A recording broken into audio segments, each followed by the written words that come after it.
Hello everyone and welcome to another alternate country video. Today's country is going to be the Egypt Sudan Union.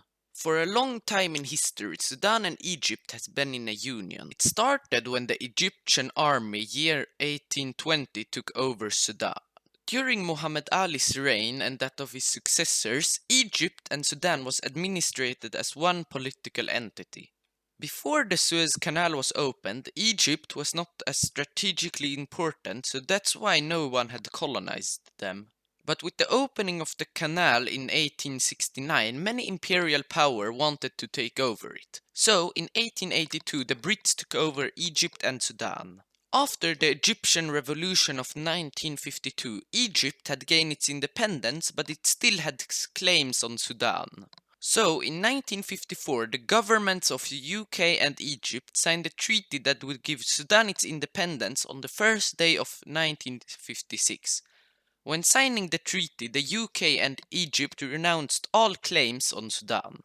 Then, 59 years later, Sudan split into two countries after the South had voted for independence. Even though Egypt and Sudan might be good friends, they both dispute over the Halaib Triangle. Today, Sudan and Egypt are concerned over an Ethiopian-built dam in the Blue Nile. With the dam, Ethiopia would be able to stop the water and the Nile would have much less water. So one day, in a meeting, they decide to form a double union where they elect a president to take care of foreign policy, while Egypt and Sudan take care of their own domestic politics. When they would form, they would also take control over the unclaimed territory of Bir Tawil, because why not? They would have a population of 142 million people 2019, and their population would grow by about 2% every year.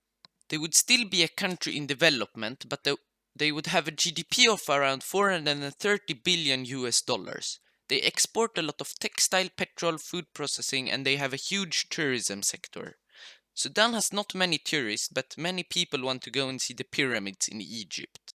They don't have the best economy, so it would not be smart to spend a lot on their military, but because Egypt has had many wars with Israel, they have the best military in Africa. Today they have an active military power of 555,000 peoples and an active reserve of 565,000 peoples.